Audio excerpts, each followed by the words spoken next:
पूरी दुनिया में जिनकी चर्चा है, आदरणीय प्रधानमंत्री नरेंद्र मोदी, आप उनकी मां को गाली दे। तो प्रेम बाईसा के साथ कोई षड्यंत्र तो नहीं रचा? प्रेम बाईसा के जिस प्रकार से अध्यात्म जगत को जिस प्रकार से बढ़ रहा था, सनातन संस्कृति बढ़ रही थी, उसको कोई रोकने के लिए कोई षड्यंत्र तो नहीं रचा? शास्त्रा जी ने शिक्षा मंत्री मदन दिलावर को कुत्ते के समान यहाँ मीडिया में बयान दिया, वहाँ तोल दिया। आप समझ सकते होंगे ये भाषा शैली, इस तरह से प्रयोग करना लोकतंत्र में किस तरह से आप इसको देखते हैं? महाराज जी, आज सदन में गोविंद सिंह डोटासरा ने बहुत गंभीर आरोप लगाए हैं पेपर लीक को लेकर। साफ तौर पर कहा है सीबीआई की जांच कराओ, लेकिन सरकार क्यों नहीं सीबीआई की जांच करवा रही है? और अगर सीबीआई की जांच करवाई जाती है तो बता रहे हैं कि बहुत लंबे लंबे जो प्रकरण हैं उनमें तमाम नेताओं को जेल तक हो सकती है। ये उनकी वो डर, वो बौखलाहट काम कर रही है। आदरणीय कांग्रेस के राजस्थान के अध्यक्ष गोविंद सिंह जी डोटासरा साहब को ये समझना चाहिए, उनके समय में उनके रिश्तेदार किस तरीके से बड़े पदों पर बैठ गए हैं, उनके समय में अनगिनत पेपर लीक हुए हैं और अभी तक भी कई मामले निकल कर आ रहे हैं। मैं धन्यवाद देना चाहता हूँ राजस्थान सरकार को, आदरणीय मुख्यमंत्री भजनलाल शर्मा साहब को, कि उन्होंने पहले बार इस प्रकार के कदम उठाए कि आज युवाओं का भविष्य से कोई खिलवाड़ नहीं कर सकता, युवाओं का भविष्य कोई बर्बाद करने की चेष्टा नहीं कर सकता और उनके माता पिता अभिभावकों को कोई आंसू, खून के आंसू नहीं रुला सकता। उसके लिए इतना बड़ा कदम उठाया और उसके लिए एक नीति बनाई और तुरंत प्रभाव से उस पर कार्रवाई प्रारंभ हुई। और आप देखें कि लगातार पेपर लीक माफिया में जुड़े लोग पकड़ में आ रहे हैं और उनके सरगना मछली की बात करते थे, मछली आ गई है, आने वाले समय में मगरमच्छ भी पकड़ में आएंगे, आप निश्चिंत रहें। ये उनको डर सता रहा है जिस प्रकार से पकड़ धकड़ चल रही है। और आदरणीय मुख्यमंत्री जी और राजस्थान की भाजपा शासन ने जिस प्रकार की नीति बनाई है और माफिया जो राज था पेपर लीक माफियाओं का, और जो तार कहीं ना कहीं उनसे कनेक्शन हो रहे हैं, मुझे लगता है वो भय उन्हें सता रहा है और उस भय की वजह से वो इस प्रकार की बातें उलझुल कर रहे हैं। उन्होंने जो तथ्य रखे, एक भी राजस्थान में पिछले 24 महीने में एक भी इतने एग्ज़ाम हुए, उस एग्ज़ाम में एक भी गड़बड़ी या कोई गलत उन्होंने कोई ऐसा पाया गया हो कहीं, तो बता दें तथ्य के साथ। इसलिए बिना तथ्य की बात सदन में कहना ये पाप है। आपने शपथ ली है अपने ईश्वर की भी, आपने शपथ ली है सदन की भी, और आप सदन में आकर इस प्रकार से, अगर इस प्रकार से मिथ्या बोलेंगे, झूठ बोलेंगे और आप जैसे वरिष्ठ लोग ही ऐसा बोलेंगे तो ये कहाँ तक उचित है? आप क्या सिखाना चाह रहे हैं? तो सदन में इस प्रकार से अनगढ़ भाषण, अरे राज्यपाल महोदय के अभिभाषण पर आपको चर्चा करनी थी, उस पर बात कहनी थी, क्योंकि आपने देखा कि 2 वर्ष 24 महीने में जो 5 साल में कांग्रेस नहीं कर पाई, थोती खाली बातें की गई, होटलों में अपना समय व्यतीत किया और घोटाले किए, तो आपने देखा कि इन्होंने 2 वर्ष 24 महीने में ऐतिहासिक काम कर दिया। जी ने शिक्षा मंत्री मदन दिलावर को कुत्ते के समान यहाँ मीडिया में बयान दिया, वहाँ तोल दिया। आप समझ सकते होंगे ये भाषा शैली, इस तरह से प्रयोग करना लोकतंत्र में किस तरह से आप इसको देखते हैं?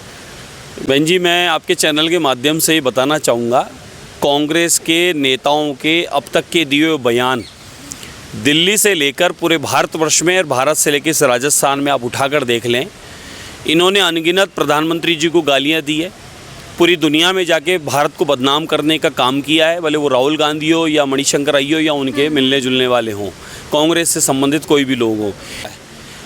राष्ट्र के सर्वमान्य और पूरी दुनिया में जिनकी चर्चा है, आदरणीय प्रधानमंत्री नरेंद्र मोदी, आप उनकी माँ को गाली दे रहे हैं, उनकी मरी माँ को गाली दे रहे हैं। शर्म आनी चाहिए आपको। आप माँ बाप तक पहुँच गए। उसके बाद आप सोचो, प्रधानमंत्री जी की माता जी ने किस तरीके से अपने बच्चों को मेहनत के साथ, एक गरीब महिला ने लोगों के घर का काम करके, लोगों के बर्तन झाड़ू पोछा कुछ भी करके ईमानदारी के साथ अपने बच्चों को पाला है, ऐसे संस्कार दिए कि आज बच्चे उनका, आज सर्वमान्य नेता के साथ साथ पूरी दुनिया में मोदी जी का नाम हो रहा है। हम सबका 56 इंच का सीना चौड़ा हो रहा है। प्रधानमंत्री जी जब किसी मंच पर अग्रणी पंक्ति में खड़े होते हैं देश और दुनिया में, तो हमारा गौरव बढ़ता है, हमारा मान सम्मान बढ़ता है, देश का तिरंगे का सम्मान आगे की ओर बढ़ता है। ये समझना चाहिए। आप प्रधानमंत्री जी के बारे में बोल रहे हो, इसी प्रकार से मुख्यमंत्री भी सर्वमान्य हैं, पूरे राजस्थान के मुख्यमंत्री हैं, आप इस प्रकार की उलझुल बात कर रहे हो। शिक्षा मंत्री जी, आपकी कोई उनके काम की कमी है तो बात करिए, लेकिन आप इस प्रकार संबोधित करेंगे, उन्हें आप गाली गलौज देंगे, उन्हें आप इस प्रकार से बोलेंगे। वैसे तो देखिए, कांग्रेस की अब तक के संस्कार और उनके कांग्रेस के उनके जो पूर्वज हैं उनके संस्कार, और कांग्रेस के आज भी जो बैठे हैं, बोले वो हमारे राहुल गांधी जी हों, मम्मी बेटा जीजी जया जी जो 4 लोग हैं, जीजा जी रॉबर्ट वाड्रा जी और मम्मी सोनिया गांधी जी और भैया हमारे पप्पू नहीं वो राहुल गांधी जी और सम्मानीय हमारे प्रियंका गांधी जी।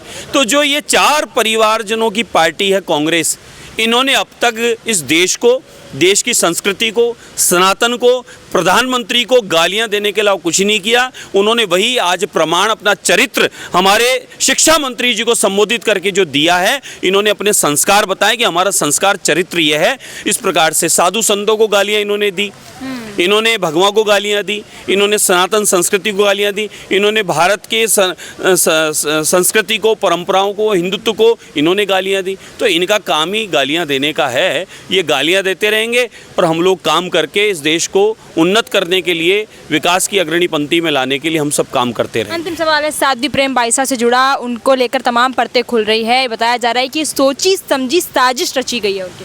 बहन जी, मैंने तो प्रथम दिन आपके चैनल के माध्यम से एक निवेदन किया था।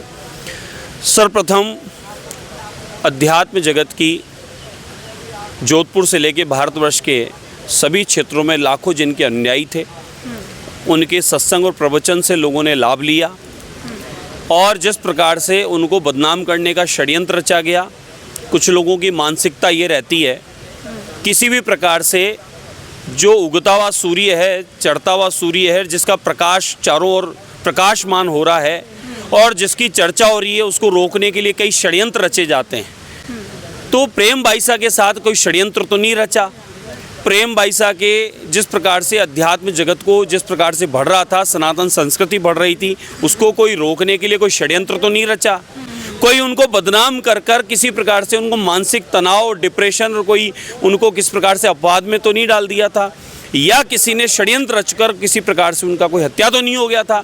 तो सभी पहलुओं को देखकर उनकी जांच होनी चाहिए, और वह जब जांच आएगी तभी हमें सबको संतुष्टि होगी, तभी उनके परिवारजन को होगी, तभी उनके अन्यायियों की होगी, जितने भी उनके फॉलोअर्स थे उनको होगी। इसलिए हमें उस समय का इंतज़ार करना चाहिए। प्रेम बाईसा की बिल्कुल गहन तरीके से उस पूरे प्रकरण की, पूरे विषय की जांच चल रही है। तो मुझे विश्वास है आने वाले समय में जांच आने के बाद ही हमें संतुष्टि भी होगी, और जांच आने पर ही ये तय हो पाएगा प्रेम बाईसा की मौत का क्या कारण रहा। बहुत शुक्रिया। तो ये थे हमारे साथ हवा महल विधायक बाल मुकुंद आचार्य जी, जिनको आपने सुना। तमाम सवालों पर मैंने इनसे बात करने की कोशिश की है, चाहे वो कांग्रेस के प्रदेश अध्यक्ष गोविंद सिंह डोटासरा से जुड़ा मामला हो या फिर साध्वी प्रेम बाईसा से जुड़ा हो। आपकी क्या राय इस पूरे मामले को लेकर? ज़्यादा से ज़्यादा इस वीडियो को शेयर करिए और कमेंट सेक्शन के माध्यम से अपनी बात रख सकते हैं।